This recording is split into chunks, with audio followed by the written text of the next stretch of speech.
Hello and welcome to German Lessons with Mr. Ferguson. Hallo und herzlich willkommen zum Deutschunterricht mit Herrn Ferguson. Diese Vokabelstunde, this vocabulary lesson, heißt, wie man seine Alltagsroutine beschreibt. How to describe your daily routine. Bevor wir anfangen, please remember to like this video, bitte klickt gefällt mir, and to subscribe to my channel, so that I can keep helping you with your German. Bitte vergesst nicht zu abonnieren. If you'd like to support my work, please buy me a coffee by clicking the banner now. Vielen Dank. In this lesson, we're going to look at how to describe aspects of your daily routine, which falls at around the A1 to A2 CEFR level and is also an important part of most GCSE specifications in the UK. To fully understand this lesson, it's important that you understand how to conjugate both regular and irregular verbs in the present tense, and if you're not confident doing that, you can recap regular verbs by clicking the banner now. I'll provide a link to irregular verbs later in the video. To begin with, let's talk about what I mean by your daily routine.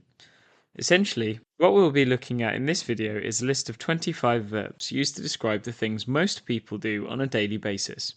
The list that we're going to be looking at in English is to wake up, to get up, i.e. get out of bed, to shower, to take a bath or to bathe, to get dressed, to brush one's hair, to go downstairs, to eat breakfast, to brush one's teeth, to leave the house, to go to work or to go to school, to work, to eat lunch, to leave work or leave school, to go home, to arrive at home, to prepare dinner, to eat dinner, to relax, to watch TV, to go upstairs, to get undressed,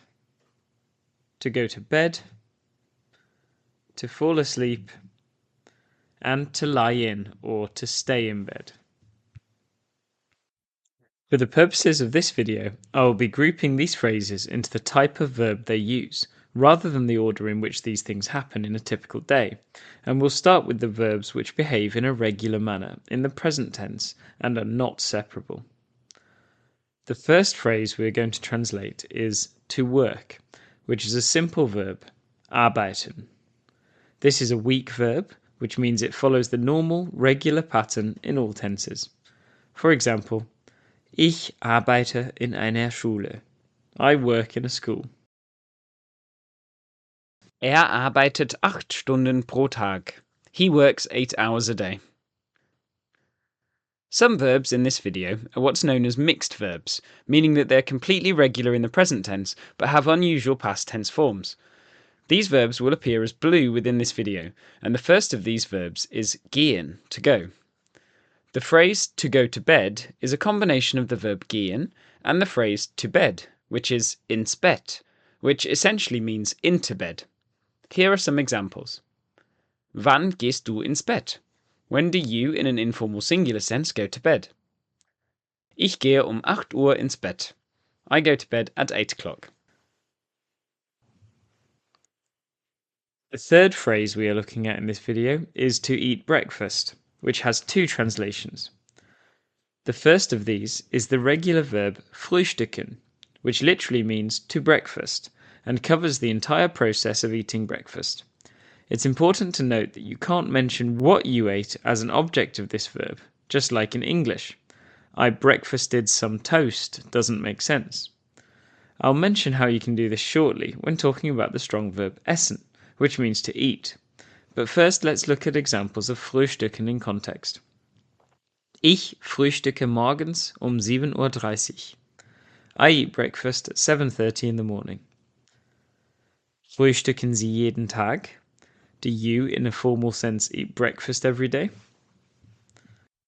As mentioned previously, the other way to say to eat breakfast is to use the phrase Frühstück essen, which uses the strong verb essen. If you aren't sure what I mean by a strong verb and need to recap this, you can watch my strong verbs video by clicking the banner now. The verb essen has a stem change of e to I when used in the second and third person singular forms.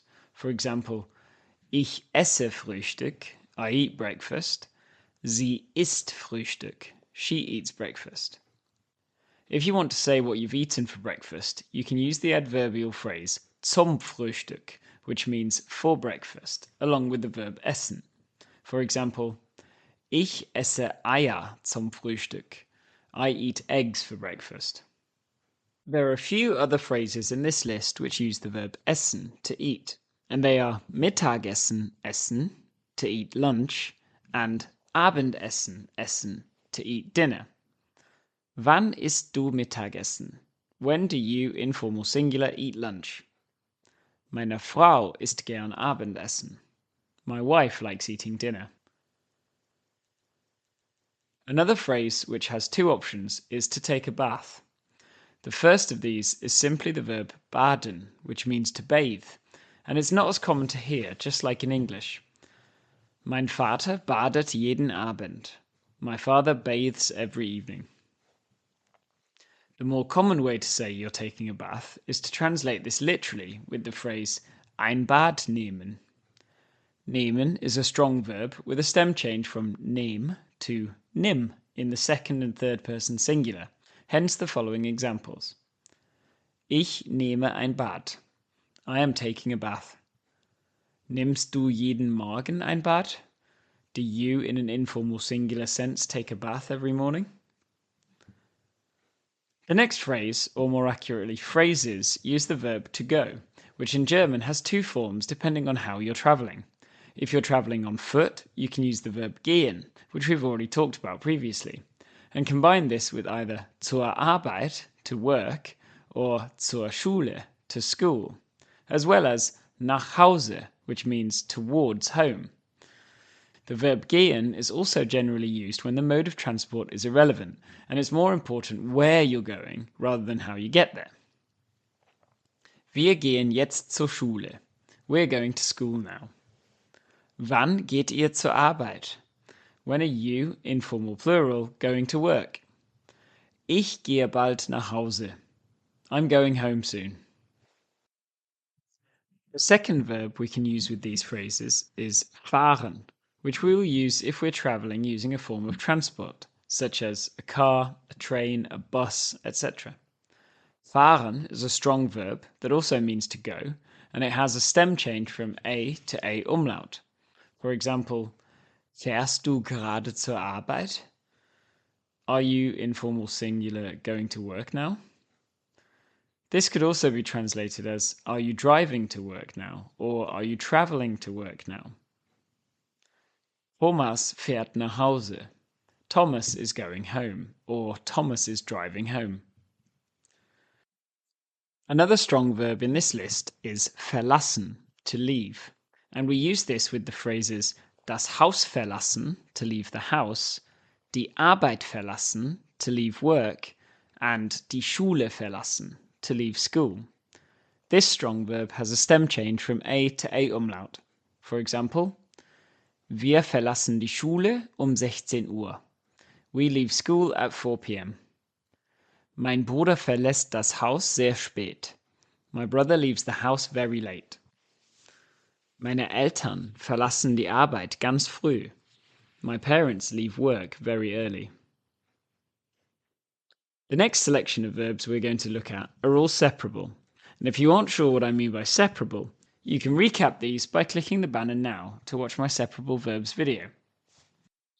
To begin with, we'll be looking at verb phrases based around the verb gehen. The first of these is to go downstairs, which is die Treppe hinuntergehen. Ich gehe jeden Morgen die Treppe hinunter. I go downstairs every morning. Zu Weihnachten gehen wir alle zusammen die Treppe hinunter. At Christmas, we all go downstairs together. Though this is the correct phrase for to go downstairs, the verb hinuntergehen here can almost be translated as to descend, and it can therefore sound a little formal. For this reason, most people will use the verb runtergehen. For example, geht die Treppe runter? Is he going downstairs? The opposite of these phrases, to go upstairs, is die Treppe hinaufgehen. Meine Tochter geht die Treppe hinauf. My daughter is going up the stairs. Again, hinaufgehen is the correct verb here, but can be translated as to ascend, and so most people will use the verb hochgehen. Ich gehe 10:30 die Treppe hoch. I go upstairs at 10:30. The next phrase in the list is zu Hause ankommen, to arrive at home. Wann kommen Sie normalerweise zu Hause an? When do you, formal, normally arrive home? The next two phrases both use the separable prefix auf, which in these examples translates as up. These verbs are aufwachen, to wake up, and aufstehen, to get up. Wann wachst du morgens auf? When do you, in an informal singular sense, wake up in the mornings? Stehst du sofort danach auf? Do you, informal singular, get up straight after that? The next verb is used to describe preparing food. The phrase is das Abendessen zubereiten, which means to prepare the dinner or to prepare the evening food. The first thing to mention is that you can, of course, swap das Abendessen for das Frühstück, breakfast, das Mittagessen, lunch, einen Snack, a snack, or einen Imbiss, also a snack, to change the meaning of the phrase and to change what you want to talk about preparing. You should also be aware that the thing being prepared in this case should be in the accusative case, hence einen Snack oder einen Imbiss. The verb zubereiten is separable and refers specifically to food. It is a word that you'll see in recipes and is used with regards to the actual food preparation process, such as cutting vegetables or putting something into the oven. Wir bereiten gerade das Abendessen zu. We are preparing the dinner right now. Two more verbs that we're going to encounter are separable verbs, which both use the verb schlafen, to sleep, which is a strong verb with an A to A umlaut stem change. The first is einschlafen, which means to fall asleep. You can think of it as falling into sleep, with ein generally meaning in when it comes to verb prefixes. Ich schlafe schnell ein. I fall asleep quickly. Wie schnell schläfst du normalerweise ein? How quickly do you, informal singular, normally fall asleep? The second of the verbs involving schlafen is ausschlafen, which is to lie in, as in to stay in bed. Ich schlafe immer am Wochenende aus. I always lie in at the weekend. The final separable and strong verb in this video's list is Fernsehen, which means to watch TV. This verb is used for the process of watching TV and can't be used to say what you watch on TV, simply that it's happening. As it involves the verb sehen, Fernsehen will also have a stem change from E to IE. Mein Bruder sieht oft fern. My brother often watches TV. To say what you watched on television, you can say im Fernsehen, on TV, along with the verb sehen. Ich sehe Krimis im Fernsehen.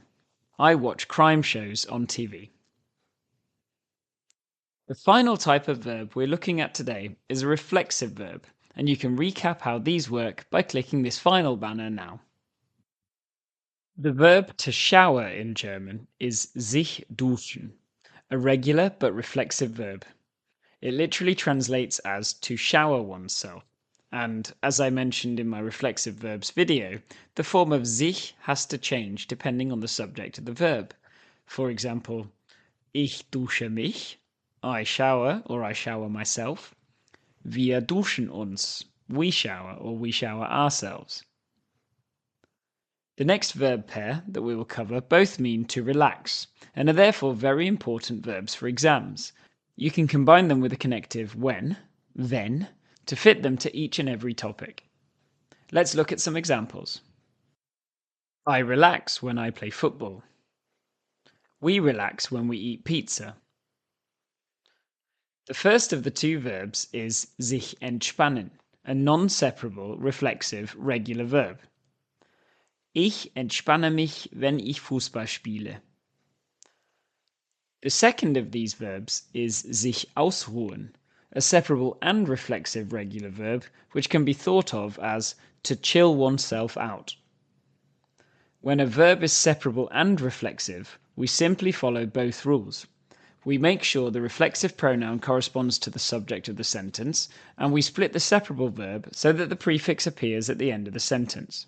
For example, wir ruhen uns aus, wenn wir Pizza essen. The penultimate pair of verbs are both separable and reflexive and have opposite meanings. Sich anziehen means to get dressed, and sich ausziehen means to get undressed. Ich ziehe mich morgens an. I get dressed in the morning. Er zieht sich abends aus.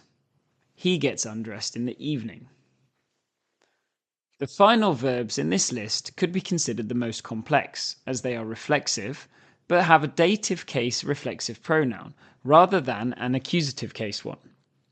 This is because both phrases have a direct object. Let me explain.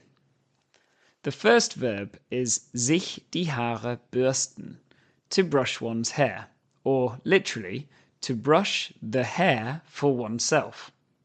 In this example, the hair is being brushed, and so this is the direct object, and hence has to be accusative, meaning that the reflexive pronoun, oneself, has to be the indirect object, i.e., the recipient or the beneficiary of the hair being brushed, and therefore dative. Dative reflexive pronouns are identical to accusative case ones, apart from in the first and second person singular. The dative reflexive pronoun for ich is mir, and the dative reflexive pronoun for du is dir. Ich bürste mir die Haare. I brush for myself the hair, or I brush my hair.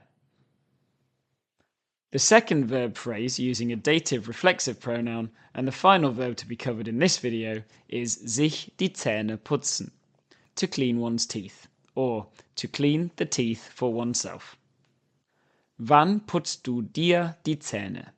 Literally, when do you clean the teeth for yourself? Or when do you, in an informal singular sense, clean your teeth? And so, that's a fully comprehensive list of verbs and verbal phrases you can use to describe your daily routine. By its nature, a daily routine is quite repetitive, and so if you master the verbs and phrases in this video, you should be able to discuss what you and others commonly do without too much trouble going forward. Let's have a quick look at a normal day in the life of Herr Ferguson. Ein ganz normaler Tag im Leben von Herrn Ferguson. Ich wache normalerweise sehr früh auf, weil ich Deutschlehrer an einer Schule bin. Ich stehe sofort auf und gehe in die Dusche. Ich dusche mich, anstatt ein Bad zu nehmen, denn es verschwendet weniger Wasser. Danach bürste ich mir die Haare und ich ziehe mich an. Das heißt an einem normalen Tag ein Hemd, eine Hose und braune Schuhe. Ich gehe dann die Treppe runter und esse mein Frühstück. Ich frühstücke normalerweise um etwa 7:30. Nach dem Frühstück putze ich mir die Zähne. Mein Zahnarzt sagt, dass das besser für die Zähne ist. Ich verlasse das Haus um 8 Uhr und gehe zu Fuß zur Arbeit. Ich arbeite etwa 8 Stunden und dann gehe ich nach Hause. Ich brauche ungefähr 20 Minuten, um nach Hause zu gehen, und deshalb komme ich gegen 17 Uhr zu Hause an. Ich bereite das Abendessen zu, bevor ich mein Abendessen esse. Nach dem Essen ruhe ich mich aus, entweder sehe ich fern oder spiele ich Videospiele, weil sie unterhaltsam sind. Wenn ich müde bin, gehe ich die Treppe hoch und ich ziehe mich aus, bevor ich mir zum zweiten Mal die Zähne putze. Ich gehe danach ins Bett und ich schlafe schnell ein. Wenn es am nächsten Tag ein Samstag ist, dann schlafe ich gerne aus. It's a good idea to pause the video now to recap all the verbs and verbal phrases covered in this video. Habe ich etwas vergessen? If you're a native German speaker and think I've forgotten something important about describing your daily routine, or how to use some of these more complex verbs, please let me know in the comments. Bitte schreibt einen Kommentar. Also, please remember to click subscribe to receive all of my German lesson videos, language learning tips, and updates. Remember, you can support my work by donating at ko-fi.com/Herr Ferguson. And you can follow me on Instagram under the username Herr Ferguson. Otherwise, from me, it's Danke und auf Wiedersehen.